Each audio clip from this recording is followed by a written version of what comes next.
Hello, how you doing today? My name is Ramon Holmes, and I'll be doing my dramatic reading from Acts chapter 2, verses 17 to 21, and I'll be reading the NIV version. Here in the book of Acts, Peter is stood up to address the 11, and he's telling them that here now that be careful what I say, that they are not drunk. The people that are now speaking in tongues and been filled with the Holy Spirit, they're not drunk. And he was telling them it's only 9 in the morning. So no, they're not drunk. It's too early for drinking. And then he goes on to say what the prophet Joel says in the reading that I'll be doing in my dramatic reading.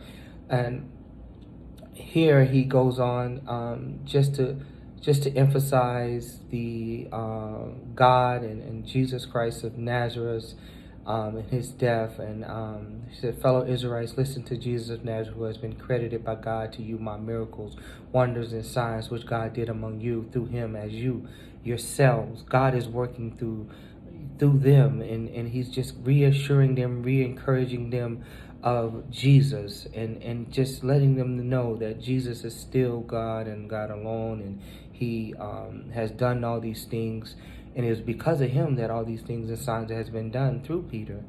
Then the main hands over to you, God's deliberate plan, and for knowledge, and you with help of the wicked man, but him in death by nailing him to the cross.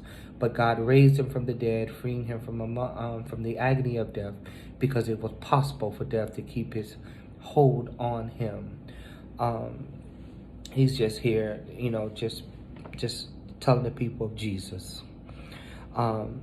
And here in verse 17, he says this: in the last days, God says, I will pour out my spirit on all people. Your sons, your daughters will prophesy, young men will see visions, and your old men will dream dreams. Even on the servant, both men and women, I will pour out my spirit in those days, and they will prophesy. I will show wonders in heavens above, signs on earth and below, blood and fire and billows of smoke. The sun will be turned to darkness and the moon to blood before the coming of the great and glorious day of the Lord, and everyone who calls on the name of the Lord will be saved. Thank you.